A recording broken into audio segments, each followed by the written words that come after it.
السلام علیکم ورحمۃ اللہ وبرکاتہ۔ میری پیاری بہنوں، بسم اللہ الرحمن الرحیم۔ شروع کرتی ہوں اللہ کے نام سے جو بڑا مہربان نہایت ہی رحم کرنے والے ہیں۔ معزز سامعات قارئین، پیاری پیاری بہنوں بیٹیوں، آج آپ کو قرآن کی تجوید کے بارے میں بتانا ہے کہ اللہ تبارک و تعالیٰ نے اسی پڑھنے کا کیا فرمایا، کہ اس کو پڑھنے کا کس طریقے سے حق ہے، اور پڑھے اور یہ میرے چینل اسد اللہ کو سبسکرائب ضرور کرنا، لائک کرنا اور کمنٹ ضرور کرنا۔ بسم اللہ الرحمن الرحیم۔ شروع کرتی ہوں اللہ کے نام سے جو بڑا مہربان نہایت رحم کرنے والا ہے۔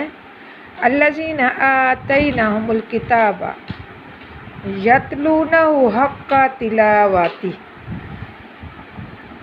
وہ لوگ جن کو ہم نے کتاب دی، وہ لوگ جن کو ہم نے کتاب دی، یتلونہ، وہ اس کو پڑھتے ہیں، حق تلاوتی، جیسا کہ اس کی تلاوت کا حق ہے۔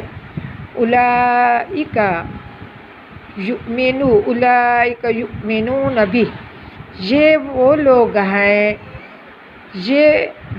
ہیں جو ایمان لاتے ہیں اس پر، یعنی کتاب پر، ایمان لے آئے کتاب پر۔ وَمَن یکفر بہ، اور جو شخص اس پر ایمان نہ لائے یا اس کا انکار کرے، اس کو صحیح طریقے سے، اس کا یعنی کہ مطلب ہے صحیح طریقے سے نہ پڑھے، فَأُولَئِکَ هُمُ الْخَاسِرُونَ، پس وہی لوگ خسارے میں ہیں۔ تو میری پیاریوں، تو اس آیات سے معلوم ہوا کہ اللہ تبارک و تعالیٰ نے فرمایا ہے کہ قرآن پاک جو میں نے کتاب دی ہے، اس کا پڑھنا، اس کا تلاوت کرنا اس طریقے سے ہے جیسا کہ اس کا حق ہے، اور لوگوں کو ایمان کا بھی بتایا۔ تو اس میں اس کا شان نزول یہ ہے کہ حضرت ابن عباس اور حضرت ابن مسعود رضی اللہ تعالیٰ عنہ نے فرمایا کہ ایسی تلاوت کرنا جیسا کہ تلاوت کا حق ہے، کرنے کا حق ہے۔ اس کا مطلب یہ ہے کہ اللہ کی کتاب میں جن چیزوں کو حلال قرار دیا ہے ان پر عمل کریں، اور جن چیزوں کو حرام قرار دیا ہے ان کو اختیار نہ کریں، اور قرآن کو اس طرح پڑھیں جیسا کہ اللہ تعالیٰ نے نازل فرمایا، اس کے کلمات میں صحیح طریقے سے ادا کریں، اور ان کے معنی میں کوئی تبدیلی نہ کریں، نہ ان کے الفاظ ایسے ادا کریں کہ ان کے معنی تبدیل نہ ہوں۔ حضرت حسن بصری نے فرمایا کہ اس کے محکمات پر عمل کریں اور متشابہات پر ایمان لائیں، اور جو کچھ اشکال پیش آئے تو اس کو اہل علم کے سپرد کریں۔ حضرت عمر رضی اللہ تعالیٰ عنہ نے فرمایا اس آیات میں ان لوگوں کا ذکر ہے جو تلاوت کرتے وقت کسی رحمت والی آیت پر پہنچتے ہیں تو اللہ تعالیٰ سے رحمت کا سوال کرتے ہیں، اور جب کسی عذاب کی آیت پر پہنچتے ہیں تو اللہ تعالیٰ سے ڈرتے ہوئے، اللہ کی روتے ہوئے پناہ مانگتے ہیں۔ تو میری پیاری بہنوں، تو اس سے معلوم ہوتا ہے کہ جو قرآن پاک جو فرمایا اس طرح تلاوت کریں، جو فرمایا کہ اسی طرح تلاوت کریں جیسا کہ نازل ہوا قرآن، تو اسی میں تجوید کے ساتھ پڑھنا بھی داخل ہے۔ سب کو معلوم ہے کہ قرآن مجید عربی زبان میں ہے۔ عربی ایک مستقل زبان ہے، جو عربی ایک بہت عظیم زبان ہے، بہت مستقل عظیم زبان ہے۔ تو کہتے ہیں عربی زبان میں اگر دعا کی جائے تو اللہ تبارک و تعالیٰ اس دعا کو رد نہیں فرماتے۔ تو عربی کے کل حروف 29 حروف پر مشتمل ہے، یہ عربی زبان کل 29 حروف پر مشتمل ہے۔ حروف کے مخارج بھی ہیں اور صفات بھی ہیں۔ مخارج اور صفات کا خیال نہ رکھنے سے ایک حروف دوسرے حرف سے بدل جاتا ہے، جس سے معنی بھی بدل جاتے ہیں اور بعض مرتبہ نماز بھی فاسد ہو جاتی ہے۔ ضروری ہے یا لازمی ہے اللہ تبارک و تعالیٰ کا یہ دیکھیں کہ حکم ہے کہ ضروری ہے کہ تلاوت کرنے والے قرآن کو صحیح طریقے سے مخارج سے صفات کی رعایت کے ساتھ پڑھیں اور صحیح ادائیگی کے ساتھ پڑھیں۔ اگر صحیح ادائیگی پڑھائیں قرآن پاک تو صحیح ادائیگی کے اصحاب تجوید سے رجوع کریں۔ اگر استاد نہ ملے تو آپ کو جو صحیح استاد تجوید والا ہو اسی کے ساتھ رجوع کریں۔ یہ اللہ تبارک و تعالیٰ کے علماء اور پیغمبر ہی کہہ گئے اور اصحابہ نے یہی حکم دیا اور تبع تابعین نے بھی یہی حکم دیا اور اس سے تبع تابعین نے بھی یہی حکم دیا کہ قرآن کو کس طریقے سے صحیح کر کے پڑھا جائے۔ تو اس میں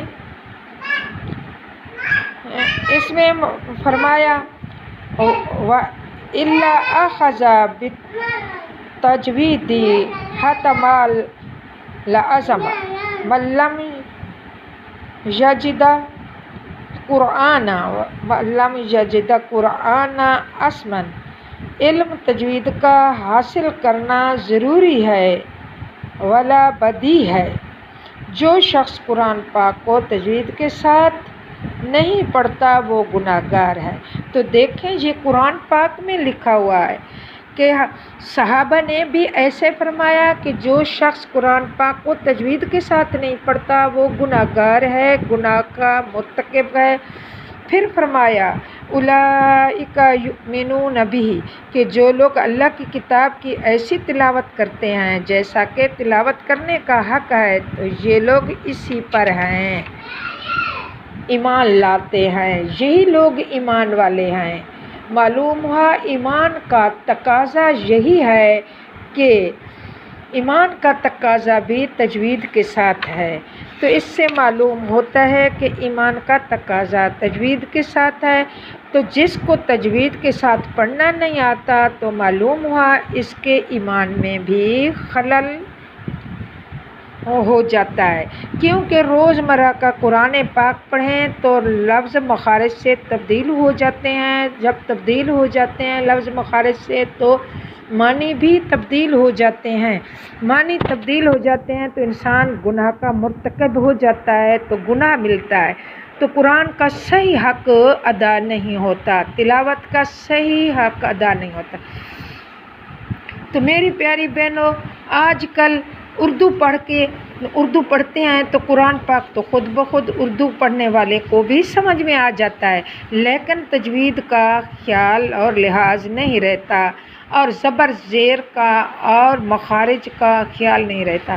تو اس سے آج پتہ چلا کہ قرآن پاک میں پتہ چلا کہ اصحابہ نے اور اولیاء کرام نے اور تابع نے اور تبع تابعین نے اور سب نے یہی کہا کہ قرآن پاک پڑھنا ہے تو اصحاب تجوید سے رجوع کرو اور انہی کو ڈھونڈو اور انہی سے پڑھو، کیونکہ انہی سے پڑھو گے تو تمہارا ایمان پختہ ہو جائے گا، ورنہ ایمان کی مکمل ہونے میں بھی شک و شبہات پیدا ہو جائیں گے۔ تو آج سے وعدہ کریں میری پیاری بہنوں کہ اس ویڈیوز کے بعد قرآن کی تجوید لازمی کرنا اور قرآن کی تجوید سے پڑھنا، کیونکہ اللہ تبارک و تعالیٰ نے کہا قرآن پاک کو تجوید کے ساتھ ہی نازل کیا ہے اور یہی تجوید کے ساتھ ہی ہم تک پہنچا ہے، تو لازم ہوا کہ ہم اس کو اس کے حق کے ساتھ پڑھیں۔ تو آج کل ایسے ہی تلاوت کر دیتے ہیں. ایک تو قرآن پاک کے معنی کا پتہ نہیں ہوتا، یعنی جو لوگ اللہ کی کتاب کے منکر ہیں، اس پر ایمان نہیں لاتے، یہ لوگ بھی خسارے اور نقصان میں ہیں. یعنی قرآن کی تجوید ان کو نہیں آتی، جن لوگوں کو قرآن کی تجوید نہیں آتی، رد و بدل مشابہ لگ جاتے ہیں، یعنی مخارج ایک دوسرے سے مل جل جاتے ہیں، تو یہ وہی لوگ ہیں خسارے پانے والے. یعنی یہ بھی خسارے میں آ گئی بات. تو میری پیاری بہنوں، تو آج اس آیت سے یہ بھی معلوم ہوا کہ قرآن کو پڑھنے کا کیسے حق ہے، اور تجوید کے ساتھ قرآن کو پڑھنا اللہ تبارک و تعالیٰ نے ہمیں کہا ہے کہ جس طرح یہ نازل ہوا اسی طرح اس کو حق ادا کریں. تو آج سے ہم وعدہ کرتے ہیں کہ قرآن میں جیسے ہی لکھا ہوا ہے کہ اصحاب تجوید سے رجوع کریں، تو جو تجوید سیکھا ہوا استاد ہے تو ہم اسی کے سامنے اسی سے رجوع کر کے قرآن کو صحیح کرنا اور قرآن کا مطلب سمجھنا ہمارے اوپر فرض ہے.